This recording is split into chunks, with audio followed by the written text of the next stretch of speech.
Après avoir parlé sur l'autorité de la parole la semaine dernière, je sondais les Écritures et je disais, Seigneur, que veux-tu dire à ton peuple ce dimanche? Ça va bien, toi? Tellement beau. Et le Seigneur me touchait au travers de ce texte sur les charismes, sur les dons spirituels. On va en parler ce matin. Nous allons explorer ce thème des dons spirituels qui sont des cadeaux merveilleux que Dieu nous offre par l'action de son esprit avec un objectif très très important, c'est l'édification de l'Église. C'est un thème qui est profond, qui est essentiel sur notre marche chrétienne.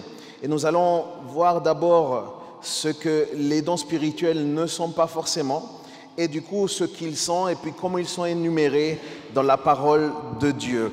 Et ce qui m'a poussé à vous parler de ça ce matin, c'est ce verset qui est clé dans cette thématique-là. Allez avec moi déjà dans 1 Corinthiens chapitre 12.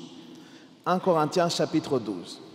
Vous avez le droit de sortir votre iPhone, votre iPad et n'importe quel i. OK? Souvenez-vous, si vous avez une marque chinoise, que Dieu vous pardonne. Prenez la parole de Dieu, si vous l'avez en papier, vous pouvez la prendre. Si vous l'avez en tablette, comme Moïse, vous pouvez la prendre aussi. 1 Corinthiens chapitre 12, verset 1 nous dit « Pour ce qui concerne les dons spirituels, je ne veux pas, frères, que vous soyez dans l'ignorance. » Pour ce qui concerne les dons spirituels, je ne veux pas, sœurs, que vous soyez dans l'ignorance. Il y a une autre version qui dit « réalité spirituelle », mais ce sont bien des dons. Ça veut dire un cadeau accordé par l'Esprit de Dieu. Les charismes sont ça, et il y avait une réalité complexe dans l'église de Corinthe. Vous savez que je n'aime pas sortir les textes de leur contexte. Et en fait, il y avait un moment extrêmement compliqué dans cette église de Corinthe, une église un peu particulière, puisque cette église semble avoir été vraiment très bénie de dons. Cette église a reçu énormément de dons spirituels de la part du Seigneur, mais il y avait un moment dans lequel il y avait une bascule vers le désordre. Et c'est drôle parce que dans ce désordre-là, l'apôtre Paul ne va pas simplement mettre des limites, il va lier le désordre, ou en gros ce qui ne va pas avec les dons, il va le lier à l'ignorance. Ok? L'ignorance, c'est le fait de ne pas avoir la connaissance, c'est de pécher par errance, ok? C'est le fait de ne pas être clair sur ce qu'il s'agit. Et il y a très peu de textes sur lesquels l'apôtre Paul va nous parler qu'il ne faut pas ignorer.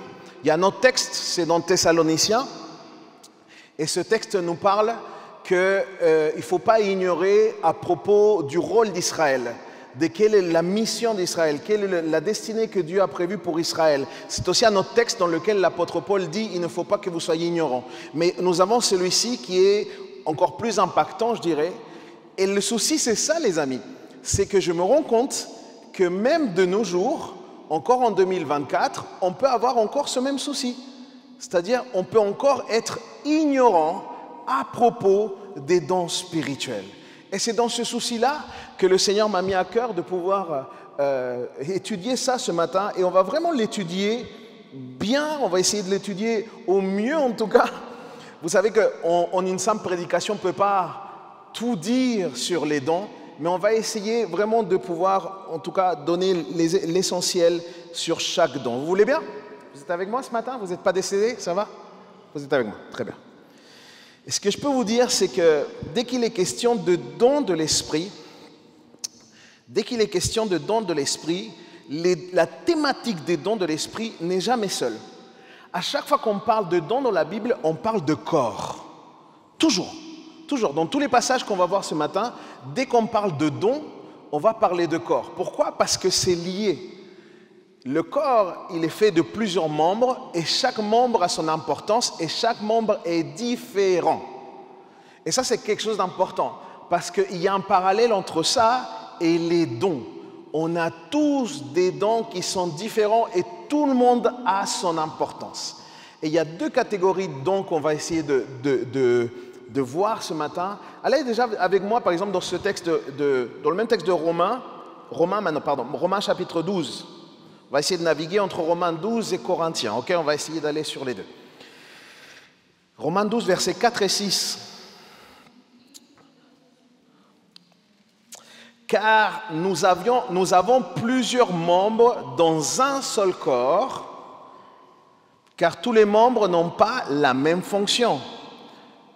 Ainsi, nous qui sommes plusieurs, nous formons un seul corps en Christ et nous sommes tous membres les uns des autres. Juste après, il nous dit, puisque nous avons des dons différents, vous voyez, c'est toujours lié. Ce que nous avons de dire différents seront la grâce qui a été accordée. Regarde ton voisin et dis-lui, c'est pas parce que tu es beau que le Seigneur te donne des dons. Ok? C'est vraiment par la grâce de Dieu. Ok? Que celui qui a le don de prophétie exerce la prophétie, etc. Mais on va continuer après, par la suite. Mais il est bien écrit que là, il y a un lien entre le corps et l'attribution des dons. Ce qui me laisse aussi vous dire, dès le départ, les amis, et il faut que je vous rassure, certains d'entre vous ont besoin d'être rassurés là-dessus. Le Seigneur accorde à tous ses disciples des dons. Le Seigneur accorde à tous ses disciples. Il ne laisse personne sans don. Et on va voir qu'il y a différents types de dons, mais Dieu ne laisse personne sans don. Et ça, c'est à cause de l'Esprit de Dieu qui est en nous. Et c'est aussi à cause de que Dieu a besoin d'édifier son Église. Et il le fait au travers des dons spirituels. Alors, ce qui est certain, c'est que nous avons tous des qualités, des talents naturels, des capacités que Dieu nous a données, qui sont des choses innées. Mais il faut faire très attention parce que ces talents, bien qu'ils soient des bénédictions de Dieu, ne sont pas forcément des charismes, des dons spirituels, comme les premiers qu'on va voir et qu'on va énumérer dans 1 Corinthiens 12. Parce qu'en fait, les dons spirituels ne sont pas issus de notre nature humaine. Ils viennent directement de l'Esprit de Dieu et sont dans leur essence même miraculeux, ils sont surnaturels. Et toi et moi, nous ne sommes pas capables de produire du surnaturel. Par contre, le Saint-Esprit est capable de le produire en nous. Paul va donc nous rappeler dans 1 Corinthiens 12, par exemple, que la sagesse humaine, au verset 11, la sagesse humaine ne peut pas être comparée à la sagesse de Dieu qui nous est donnée par son Esprit. Parce que ce sont deux réalités extrêmement différentes. De même, les dons spirituels ne sont pas des pouvoirs magiques. Ça aussi, il faut faire très attention. On ne doit pas mystifier ce qui est de l'esprit forcément. Aujourd'hui, nous voyons dans le monde de l'occultisme énormément d'imitations. Il y a des gens qui ont des pouvoirs, soi-disant, de guérison, les coupeurs de feu, etc. Et toutes ces choses-là ne viennent pas de l'esprit, mais ils viennent d'influences de ténèbres, ils viennent du malin. Rappelez-vous, dans 2 Corinthiens 11, verset 14, il nous dit « Satan lui-même se déguise en ange de lumière ». Donc, il veut confondre. Son rôle, ce qu'il veut atteindre comme but, c'est pouvoir nous confondre. Et Jésus nous avertit, Matthieu 24, 24 nous dit, dans la fin des temps, des faux prophètes feront de grands signes, des prodiges, et qui vont vous tromper, et ils vont tromper particulièrement les élus. Ces pouvoirs-là, ce sont des pouvoirs qui se transmettent de génération en génération par moment, mais les dons spirituels, eux, ils viennent de Dieu lui-même, et ils sont donnés selon sa volonté. Ce que le Seigneur m'a donné à moi, je ne peux pas le transmettre à mon fils. C'est à Dieu de lui transmettre, si Dieu le veut. OK? Et c'est ça qui est différent aussi avec ces autres dons qui sont transmis de génération, qui finalement sont des chaînes spirituelles qui manifestent une certaine puissance qui est paranormale en fait. Et c'est là la grande différence. Les dons que le Seigneur nous donne sont selon son choix, selon son dessein. Et voilà ce qui sont vraiment les dons. Si on prend le terme grec, c'est ça qui donne le titre à mon message, les charismes. C'est charisme. Et en grec, charisme ou charisma ne désigne pas simplement une capacité ou un talent. Ça signifie essentiellement un cadeau. Un charisme est un cadeau gratuit et un don de grâce. Et Paul nous explique que ces dons sont la manifestation surnaturelle du Saint-Esprit destinée à être une bénédiction et une source d'édification pour toute l'Église. Et encore une fois, Dieu les attribue comme bon lui semble. À chaque croyant né de nouveau, Dieu attribue quelque chose. Ces dons sont des canaux, en fait, au travers desquels l'Esprit de Dieu agit, et il peut agir de manière miraculeuse, transmettant de bénédictions spirituelles pour édifier, pour encourager, pour fortifier l'Église. Dans son ensemble, ces dons aussi peuvent servir individuellement aussi, à quelqu'un en particulier.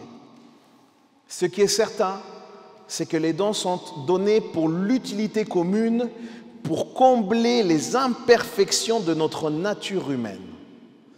Nous ne sommes pas parfaits, mais nous avons une mission qui est parfaite. Parce que nous avons un Dieu qui est parfait qui nous l'a donné.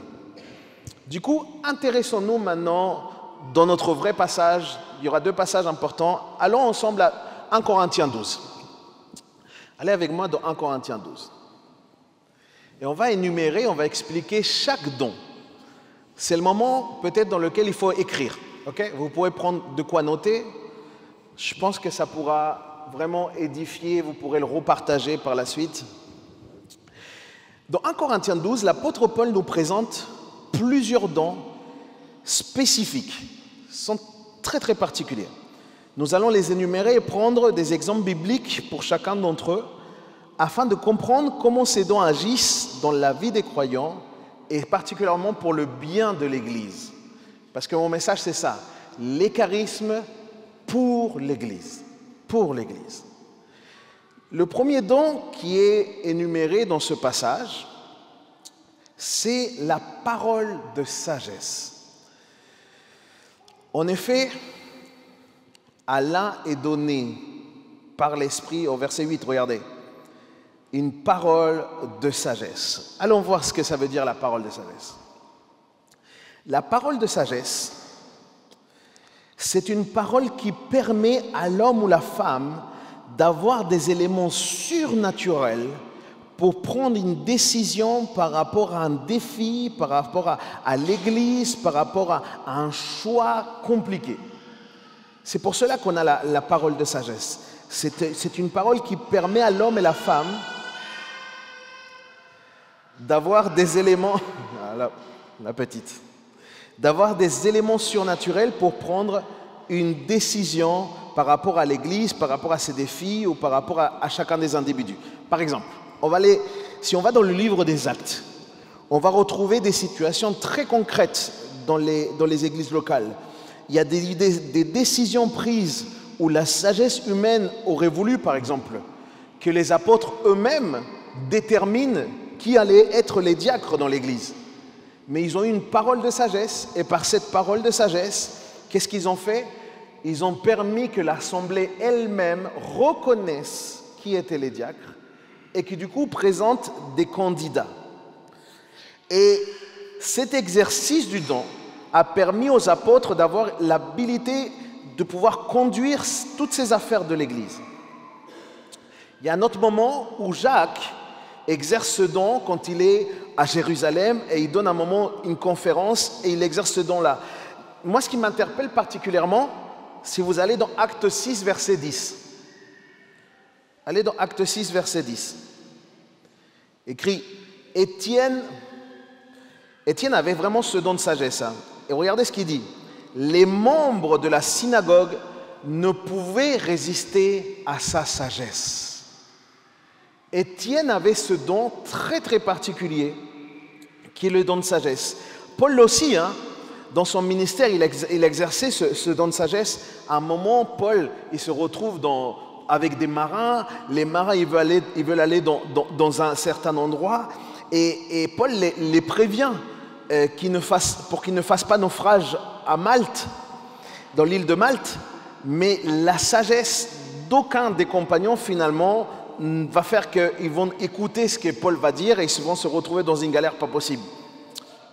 Dès le début, l'Église primitive et les apôtres, ainsi que les diacres, avaient cette particularité d'être remplis du Saint-Esprit, et c'est l'Esprit de Dieu qui communiquait la sagesse, et cette sagesse était très importante pour prendre des décisions sur des problèmes, pour diriger le peuple et pour se maintenir aussi dans une saine doctrine. Je vais vous dire quelque chose d'important. Lorsqu'une parole de sagesse se manifeste, elle dépasse tout entendement humain. Elle dépasse tout entendement humain. Et elle se manifeste à un moment précis. Elle est donnée de l'Esprit de Dieu pour révéler la volonté parfaite de Dieu. Et cela amène le bien dans les cœurs. En fait, ça amène que les cœurs soient bien, les cœurs qui sont bien disposés, soient dans une profonde paix. Ils sont dans une paix profonde, en fait. Et c'est ça qui est la capacité d'une parole de sagesse. Quelque part, ça met tout le monde d'accord. Tout le monde d'accord. Il y a une deuxième parole, juste après, dans le même verset. Il écrit la parole de connaissance. L'Écriture révèle que le Saint-Esprit est celui par qui nous pouvons connaître les profondeurs de notre Dieu. Et Dieu sonde aussi les cœurs par son esprit. Ce qui fait que la parole de connaissance vient de cet attribut du fait que Dieu est omniscient. Et comme il est omniscient, il manifeste le Saint-Esprit à un moment très précis. Je vais vous parler de cette parole de connaissance. Ce don est souvent utilisé dans les prédications. Vous avez pu l'entendre à un moment, peut-être quand vous avez entendu une parole du Seigneur, un homme de Dieu ou une femme de Dieu qui va donner une parole, ok? Et en fait, c'est comme s'il était au courant d'une situation ou d'un problème extrêmement particulier, alors qu'il ne peut pas être au courant de la situation. Je ne sais pas si vous avez déjà eu cette sensation une fois, lors d'une prédication, que le prédicateur parle exactement de la situation, mais avec des détails très très précis, quoi. Et bien ça, c'est ce qu'on appelle une parole de connaissance. L'apôtre Pierre sera utilisé d'une manière remarquable par le Saint-Esprit. Et il reçoit cette connaissance divine, par exemple, quand il y a Ananias et Saphira qui vont essayer de tromper. Ils vont essayer de tromper Dieu. Et eux, ils vont avoir cette parole de connaissance. Ils vont dire, non, on a vendu ça et on veut donner tant d'argent. Et finalement, ils disaient que c'était tout l'argent qu'ils avaient récolté de cette vente. Et là, il va avoir une parole de connaissance. Il dit, non, c'est pas vrai. C'est pas vrai ce que tu dis. En fait, tu as donné une partie. Tu dis tout donner, mais en fait, tu as donné une partie. Et bim, le Saint-Esprit a fait que cette personne meurt d'un coup. Ça a été fort, mais c'est parti d'une parole de connaissance. Vous inquiétez pas, ce n'est pas parce que je donne une parole de connaissance que vous allez mourir. Mais Pierre aussi va avoir une révélation, une connaissance sur les 3 délégués ou les 3 envoyés de Corneille. Et cet épisode est incroyable.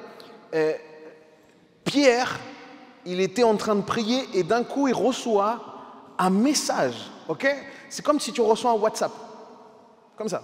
Un message du ciel, quelque chose de divin qui lui dit 3 personnes vont venir te chercher, il faut que tu partes avec eux.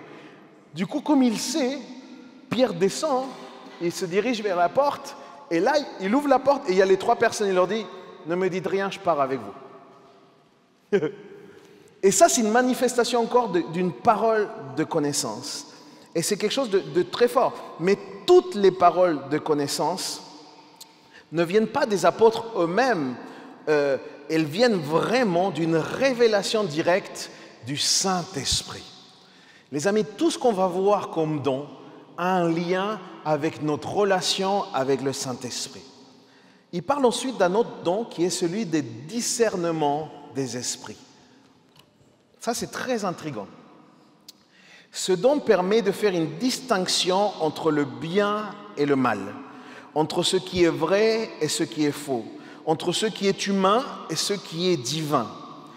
Il permet de discerner la présence de mauvais esprits. Ainsi, Paul va dénoncer sous l'action du Saint-Esprit que le prophète qui vient contre Jésus, en fait, est littéralement un fils du diable. Il y a un passage comme ça. Il y a aussi un moment, lorsqu'il est à Philippe, il va pas se laisser éblouir par de belles paroles d'une dame pieuse, hein, qui va lui donner plein de belles paroles, mais il va chasser le démon qui était en cette dame. Et c'est quelque chose d'extrêmement fort. Il va discerner que même si les paroles ont l'air jolies, même si les choses qu'il dit ont l'air sympas, etc., ce qui anime la personne n'est pas forcément bon. Ça, c'est quelque chose d'extrêmement fort et important pour l'Église. Lorsqu'un enfant de Dieu possède ce don, il est apte à pouvoir aussi déterminer si le prophète est vraiment un prophète qui parle de la part de Dieu ou pas. Ok?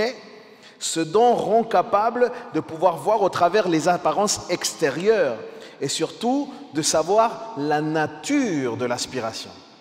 Moi, je suis heureux ici parce que j'ai 2-3 frères, je vais dire 2-3 sœurs plutôt, qui ont cette capacité.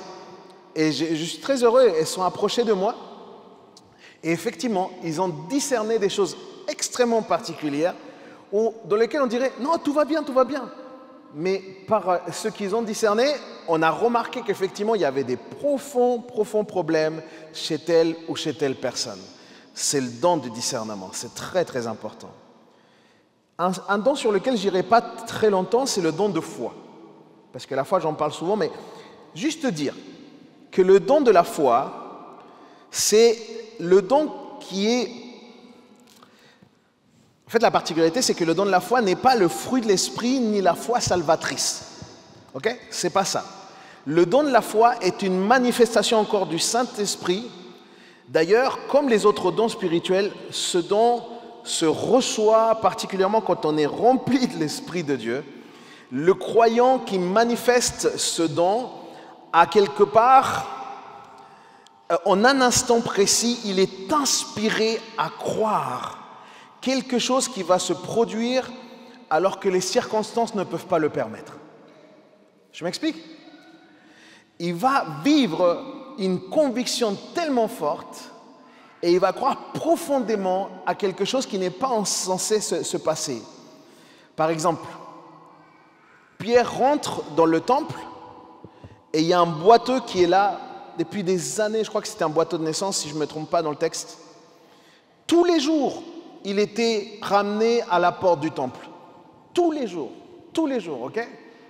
Quelque part, dans sa destinée, la destinée de cet homme, c'était de mendier toute sa vie. En plus, vous savez, à cette époque-là, un handicap était lié à une malédiction. Dès que les gens voyaient quelqu'un handicapé, ils disaient « Ah, il est maudit, il est maudit ». C'était ça dans la tête de la culture à l'époque. Et là, tu as Pierre qui arrive,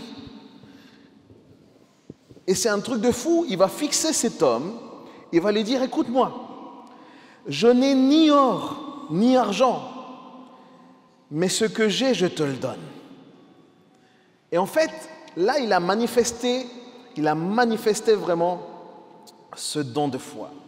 Il a cru profondément, il a eu quelque chose de divin à ce moment-là, qui l'a convaincu que cet homme allait se relever. Et il va lui dire, lève-toi et marche. Et cet homme va guérir d'un coup. Ça se manifeste, les amis, aussi, particulièrement, le don de la foi peut se manifester au travers de l'unité dans la prière. C'est ce qui s'est passé, par exemple, quand il y a eu cette deuxième manifestation très très forte, dans Acte 4, verset 31, ils sont à Jérusalem, et là, pareil, Pierre venait de sortir de prison, Et là, il va prier le ciel, il va dire, Seigneur, que ton esprit se manifeste. Et tout le monde va commencer à croire, oui, que ton esprit se manifeste, que ton feu vienne, que le Saint-Esprit vienne convaincre et qui touche les vies. Et là, le Saint-Esprit va tomber sur tous. Il va y avoir un moment d'effusion incroyable. Chose qui n'était pas forcément prévue, ni qui peut se réussir par l'humain. Mais c'est une conviction profonde, le don de la foi.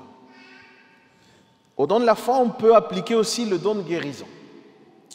Le don de guérison, nous pourrions dire qu'il s'agit de l'activation de la guérison chez les malades. Parce que quand Jésus envoie ses disciples, par exemple, il leur donne de guérir les malades et pas simplement de prier. Il ne leur dit pas prier pour les malades, il disait guérissez les malades. Quand il y a ce mandat chez les disciples, en fait, le don, il est déjà en eux et il va opérer déjà au travers d'eux, mais à cause de la parole donnée par Jésus. Ce n'est pas la puissance qui est dans les disciples, c'est la puissance qui est dans la parole de Jésus lui-même. Ils avaient été équipés à ce moment-là et du coup, ils ont activé la guérison. Nous pouvons constater, par exemple, la guérison aussi, pareil, d'un infirme de naissance dans Acte 3. Et encore une fois, c'est cette même situation quand il lui dit « Je n'ai ni or ni argent ». Le Saint-Esprit l'a assurément poussé à dire que la guérison, elle était déjà là. Plus tard, Pierre va exercer aussi ce don avec une femme qui s'appelle Dorcas. Il va aller voir cette femme et en fait, cette femme, elle va littéralement ressusciter. Okay? C'est vraiment le don de guérison qui est manifesté. C'est une activation, encore une fois, inspirée et guidée, envoyée par Dieu. Il y a un autre don aussi qui est l'opération des miracles, qui n'est pas le don de guérison. C'est encore quelque chose de différent et c'est pour ça que l'apôtre Paul le met à part. L'opération des miracles, il s'agit de faire des actes puissants et surnaturels qui dépassent de loin ce qu'un simple homme pourrait faire. Ce don est exercé, et on le voit beaucoup, ce don-là, de l'opération des miracles, quand il y a un conflit entre Dieu et le diable. Vous vous souvenez des plaies, quand Moïse se retrouve devant le Pharaon et que par exemple il a son bâton qui se transforme. Et bien ça c'est l'opération des miracles.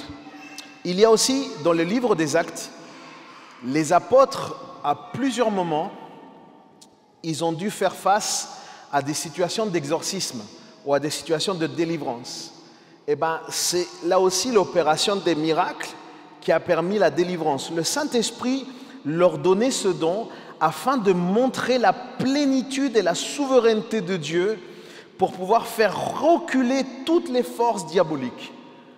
La manifestation de l'opération des miracles est là pour dire Dieu est Dieu par-dessus tout.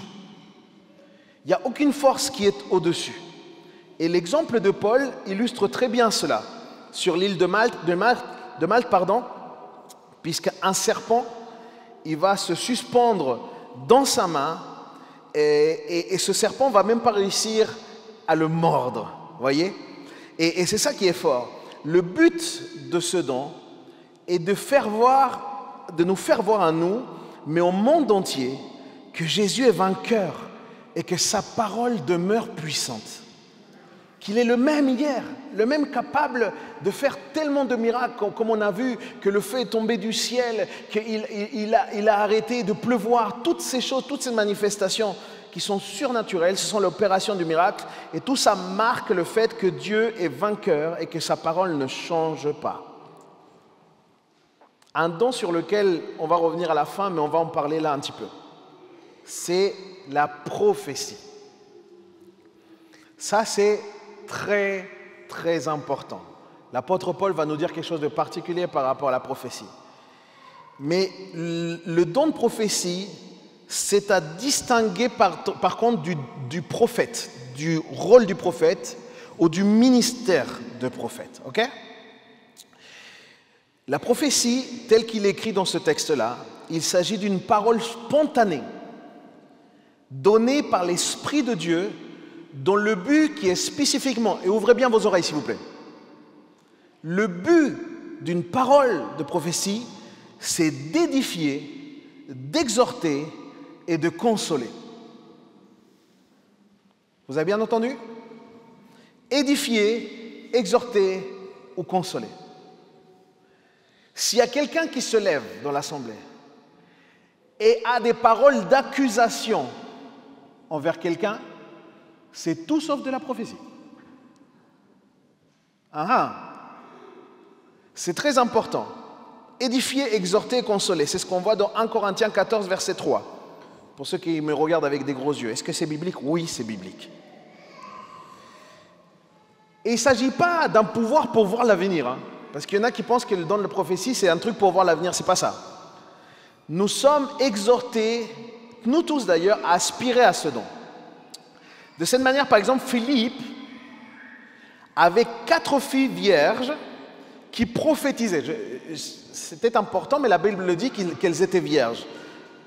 Ces 4 filles, elles prophétisaient. Ce don était couramment exercé dans l'église de Corinthe.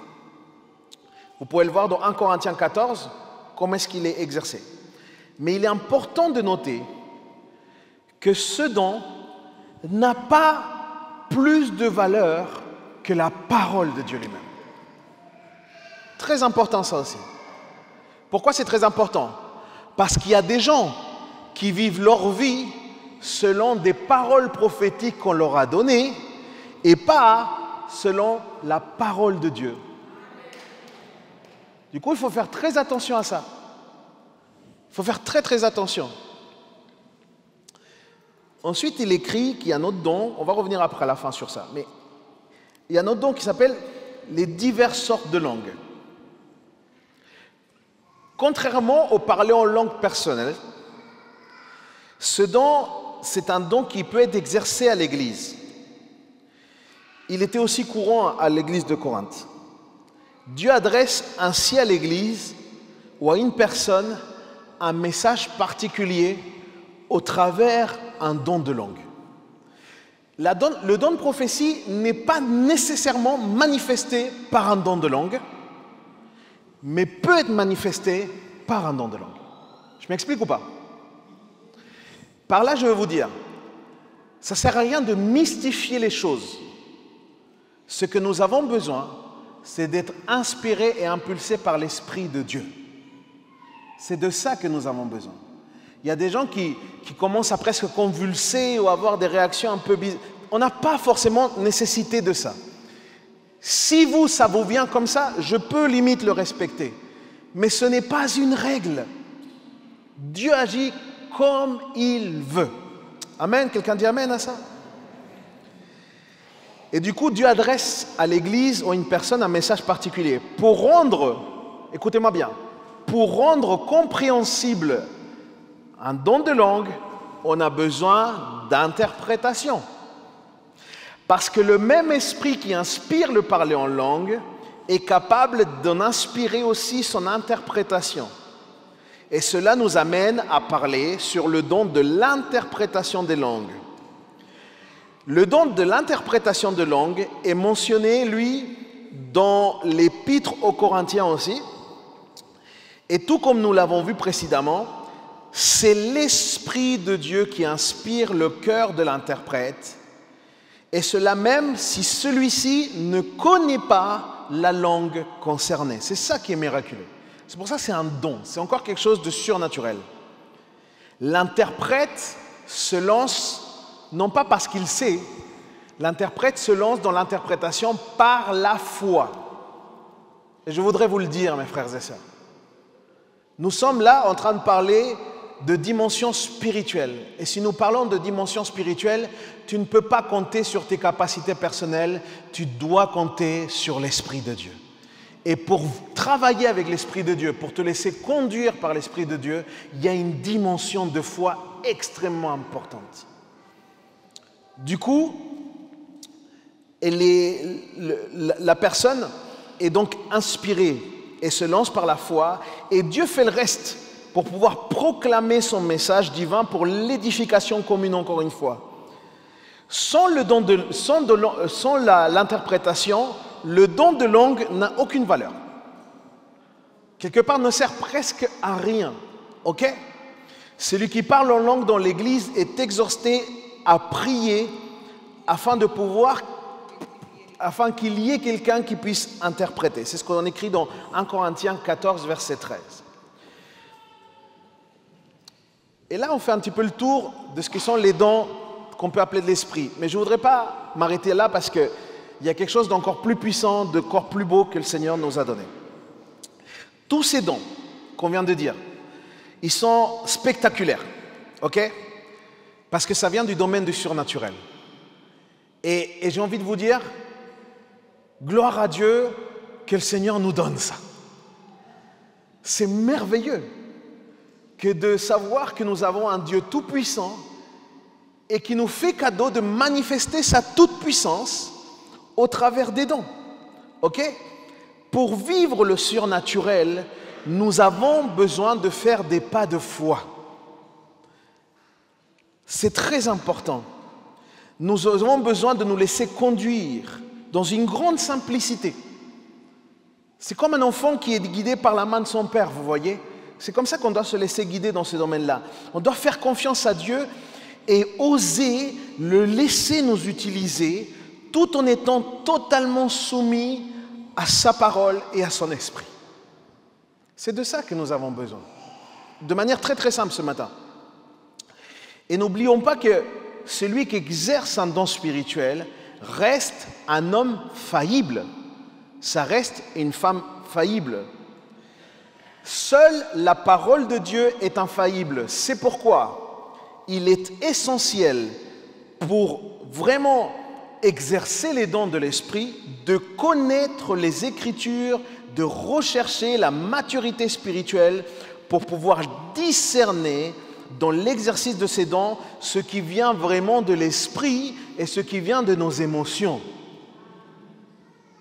Parce qu'il y a beaucoup de choses qui sont peut-être simplement la conséquence de beaucoup de choses qui se remuent dans nos cœurs. Mais toi et moi, on ne doit pas se laisser guider par nos cœurs, on doit se laisser guider par le cœur de Dieu. Et c'est ça qui va édifier l'Église. Maintenant, dans ces quelques minutes qui me restent, laisse-moi attirer ton attention sur des dons que parfois on méprise. Il y a des dons que les chrétiens dans les églises méprisent parfois, ou que parfois on ignore dans leur valeur et dans leur importance. Pourtant, ça reste encore des charismes pour l'Église, mais ces charismes, ils ont un aspect communautaire. Ces dons sont justement parce qu'ils sont pour tous et ils sont pour l'utilité de la communauté, ils sont une véritable bénédiction. C'est des charismes qu'on peut appeler aussi des dons de qualification. Allez avec moi dans Romains chapitre 12 cette fois-ci. Romains chapitre 12. On va lire au verset 6. Et avant de lire, je vais vous dire, les dons de qualification, ou ce qu'on peut appeler des dons d'attitude, ils font référence à des capacités particulières que Dieu confère aux croyants pour les aider à servir dans l'église locale, mais aussi à servir dans la société ou dans leur sphère familiale, dans leur sphère privée. Et il y a une différence avec les premiers charismes, parce qu'ils ne sont pas nécessairement miraculeux ou surnaturels. Ils concernent plutôt cette fois-ci les compétences, les talents, les capacités que Dieu a accordées à toute personne et qu'une fois que la personne se consacre à Dieu, la personne peut employer tout cela pour le bien de la communauté et pour sa mission. Je me fais comprendre dans la différence? Regardez avec moi le texte. Romains 12, verset 6. Encore une fois, regardez le lien entre le corps et les dons.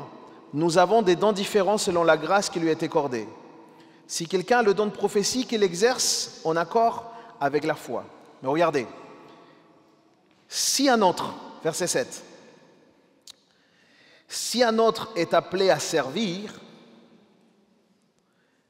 là il écrit est appelé au ministère, mais le mot derrière c'est service. Si quelqu'un est appelé à servir, qu'il se consacre à son service. Que celui qui enseigne se donne à son enseignement, que celui qui a le don de l'encouragement et se donne à l'encouragement, que celui qui donne le fasse avec générosité, que celui qui préside avec zèle et que celui qui exerce la bienveillance ou la miséricorde le fasse avec joie.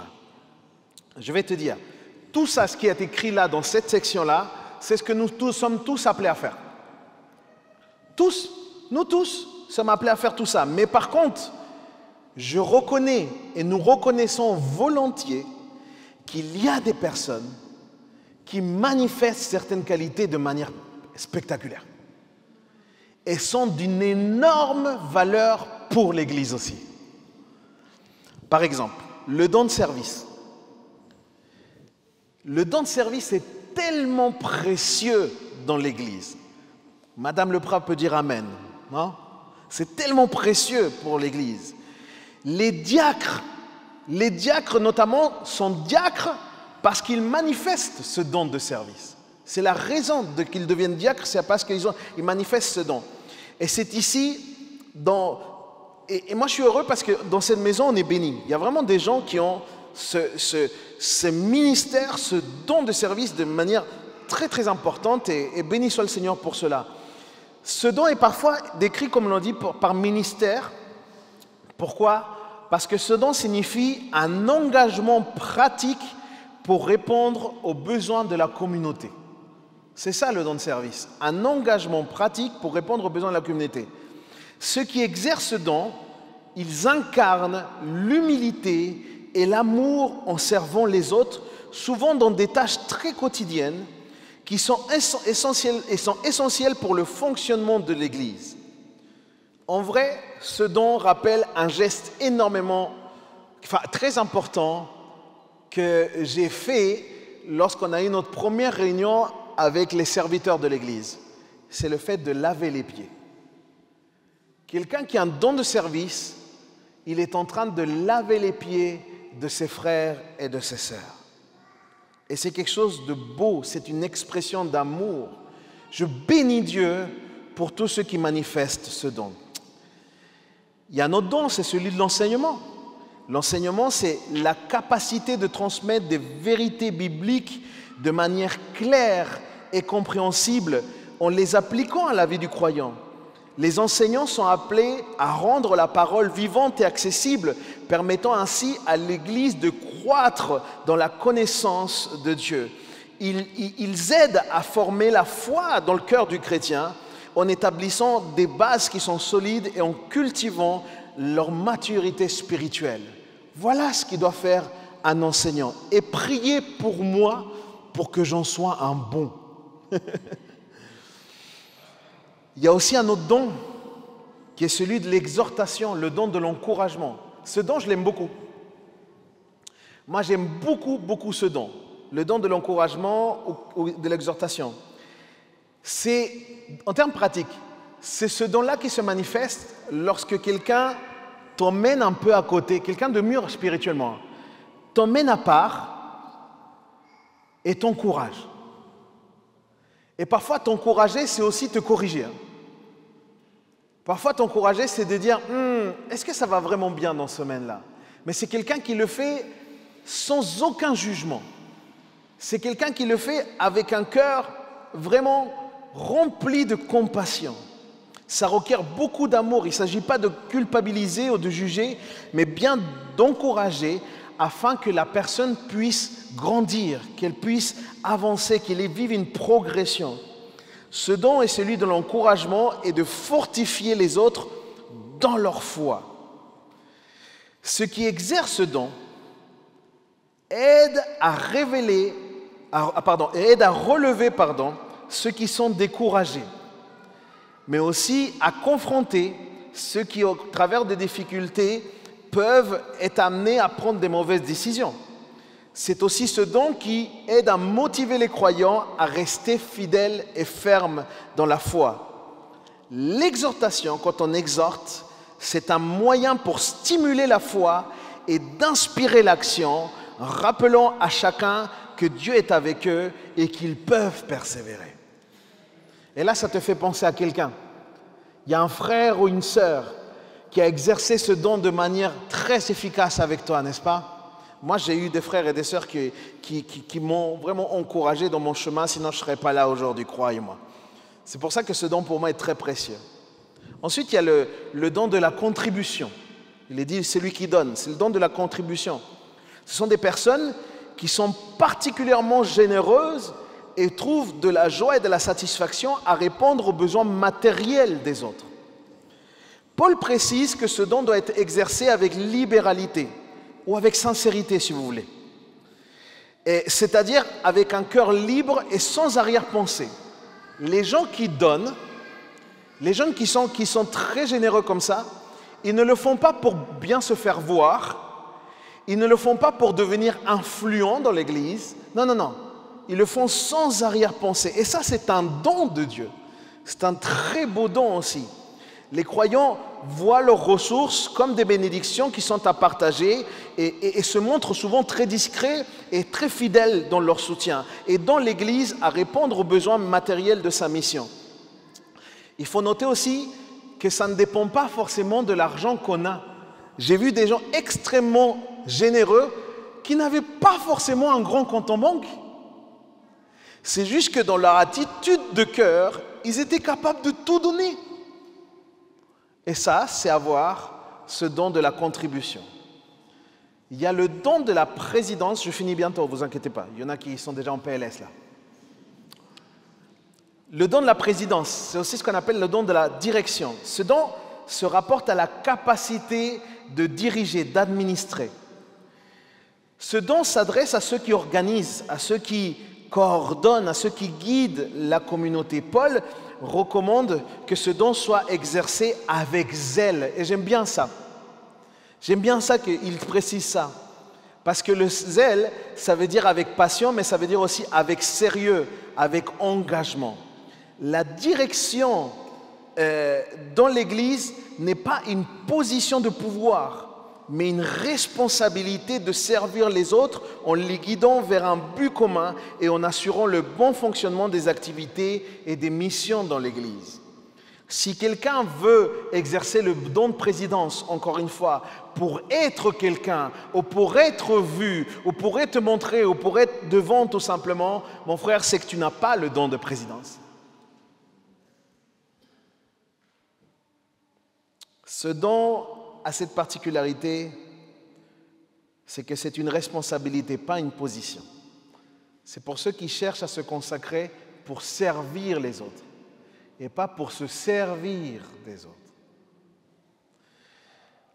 Un autre don très beau, très utile, par exemple, quand on s'occupe d'aller voir des malades, etc., c'est le don de la miséricorde, le don de la bienveillance. Le don de miséricorde est une sensibilité particulière aux besoins et aux souffrances des autres, avec le désir de les soutenir et de leur apporter du réconfort, vous voyez.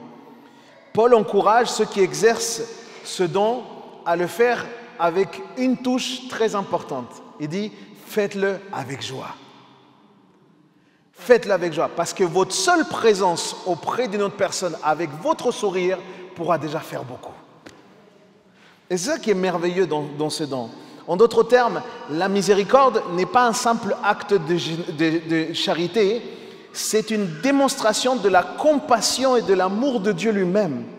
Ceux qui manifestent ce don, ils témoignent de l'empathie, de l'amour du Christ envers les plus faibles, envers les malades, envers ceux qui souffrent. Et voilà un peu tous les dons qui sont les charismes que le Seigneur donne à l'Église. Mais je suis convaincu d'une chose, c'est que cette liste n'est pas exhaustive. Ça ne s'arrête pas là, les amis, parce que je pense à ceux qui ont le don de l'évangélisation. Je ne sais pas si vous avez déjà connu quelqu'un, pas forcément le ministère de l'évangélisation, mais tu as des gens comme ça qu'ils se retrouvent avec quelqu'un qui n'est pas chrétien, et en 2 phrases, ils ont accroché la personne, en 5 phrases, la personne est déjà invitée à l'église. Moi, j'arrive pas à faire ça. Pas en tout cas de cette manière. Mais moi, j'ai vu des gens comme ça. Tu as d'autres dons aussi, comme ceux qui sont dans l'artistique. Moi, j'ai pu voir des gens que du jour au lendemain, tu leur passes une guitare, 2 semaines après, ça y est, ils te font « Je te donne mon cœur ». Ils groovent et tout. Hein. dis, mais comment t'as fait? L'autre, ça fait 6 ans, il est en conservatoire. Les doigts, ils sont comme ça. Parce qu'il y a des choses que le Seigneur attribue et donne et sont importantes. Cette liste n'est pas exhaustive. Par contre, elle démontre aussi que tout ce qui vient de Dieu est important et doit servir l'Église. C'est pour cela que je suis tenté de dire, mon frère, ma sœur, que tes dons ne t'appartiennent pas en fait.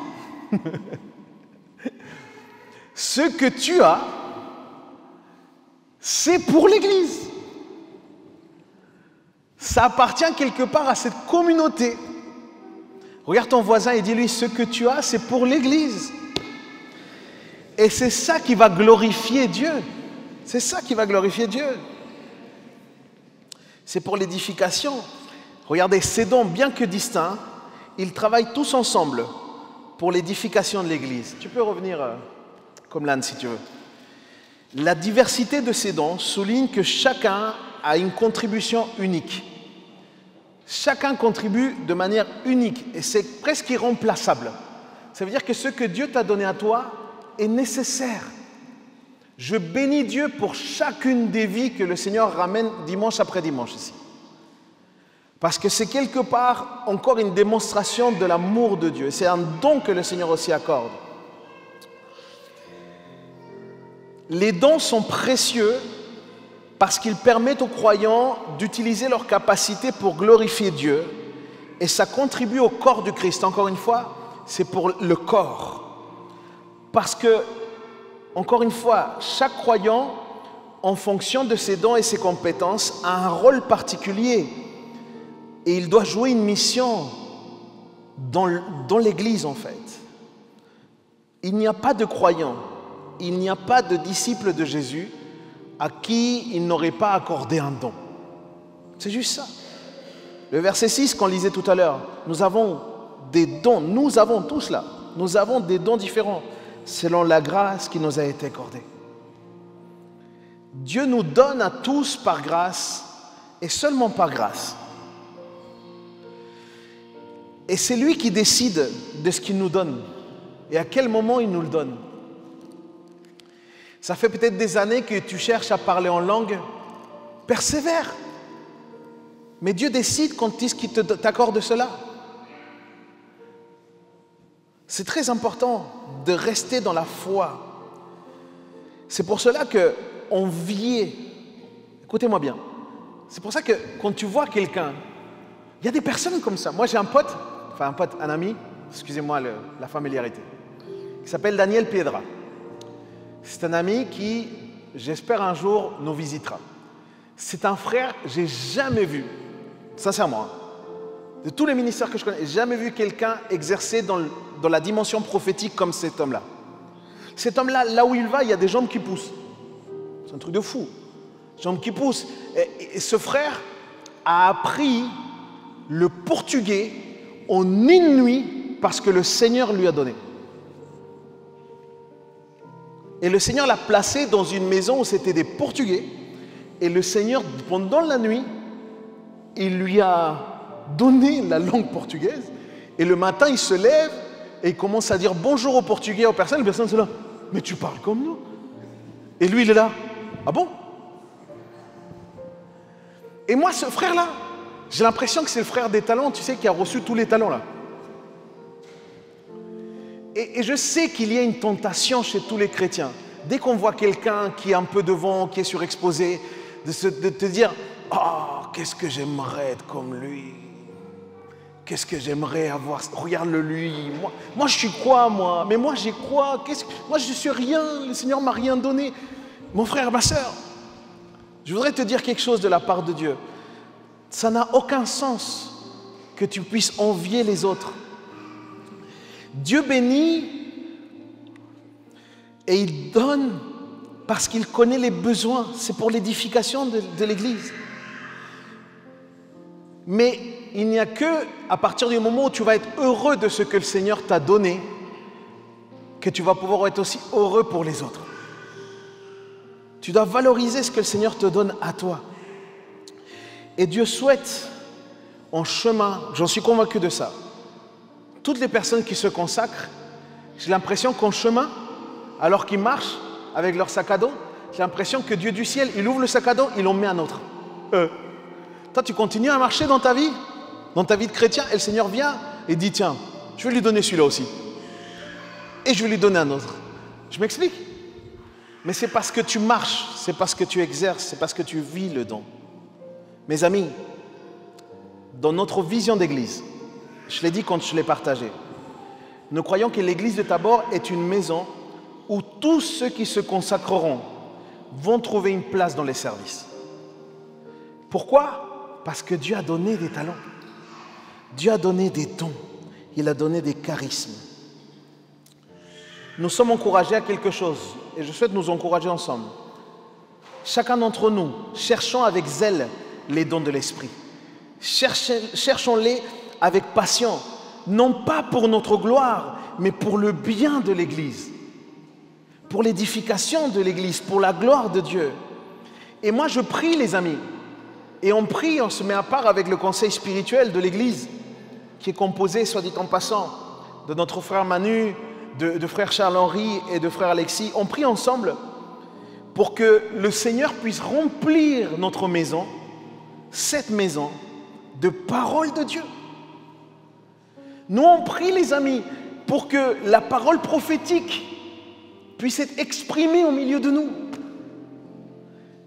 Et c'est pour cela, les amis, qu'on laisse aussi des temps et des espaces. Il y a des moments dans lesquels on élève la voix.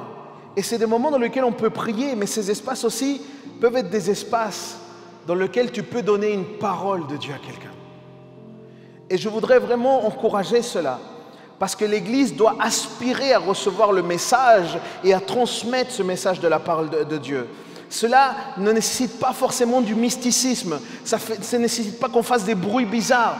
On n'a pas besoin d'en parler en langue particulière, encore une fois. Il ne faut pas réduire l'action du Saint-Esprit à une seule manière. Le texte de 1 Corinthiens 14, et je finis avec ce texte. Il dit, recherchez l'amour. Voilà la bonne motivation. Recherchez l'amour. Aspirez aussi aux dons spirituels, mais surtout à la prophétie. En effet, celui qui parle en langue ne parle pas aux hommes, mais à Dieu. Car personne ne le comprend. Car c'est un esprit qui dit car c'est ton esprit qui dit des paroles mystérieuses. Celui qui prophétise, au contraire, parle aux hommes, les édifie, les encourage et les réconforte. Mon frère, ma sœur, j'ai besoin d'être édifié, d'être encouragé et d'être réconforté par tes paroles, par les paroles que le Seigneur va te donner à toi. Moi, pasteur de l'Église, j'ai besoin des paroles que le Seigneur va te donner à toi. Je souhaite vraiment t'encourager ce matin, que ça puisse faire un déclic, qu'on recommence à marcher par la foi, à être à l'écoute du Saint-Esprit. Celui qui parle en langue s'édifie lui-même, alors que celui qui prophétise, il édifie toute l'Église. Il édifie l'Église. On va se mettre debout ensemble si vous voulez bien. Et on va prier pour que l'Esprit de Dieu nous aide à discerner, à comprendre et à utiliser ces dons qui sont pour l'utilité commune, pour l'édification de son peuple. Et peu importe les dons qu'il nous a attribués, peu importe si on a l'impression d'avoir peu ou beaucoup, que le Seigneur nous permette de les utiliser avec sagesse. Que ce que nous puissions faire puisse le glorifier. Vous êtes d'accord avec ça? Est-ce que le Seigneur vous a parlé ce matin? Amen. Alors on va prier avec sincérité. On va prier pour que le Seigneur réveille la parole prophétique dans l'Église. Waouh!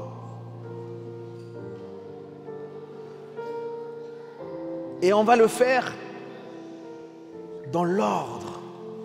On va le faire avec crainte et tremblement. Pas de n'importe quelle manière. On va le faire en se soumettant les uns les autres, en se soumettant à la parole de Dieu, en se soumettant à l'Esprit de Dieu. Amen. Seigneur, au nom de Jésus, je prie, Père éternel, parce que c'est ta parole, parce que c'est scriptural, Seigneur, parce que tu nous l'as promis, Seigneur. Tu as accordé des dons aux uns et aux autres. Tu as accordé aussi des facultés. Tu as accordé, Seigneur, des talents spécifiques. Tu as accordé des charismes pour l'édification de ton peuple. Seigneur, qu'il serait triste qu'une église dépende d'une seule personne, d'un seul enseignant, juste d'un pasteur, pour qu'elle soit totalement édifiée.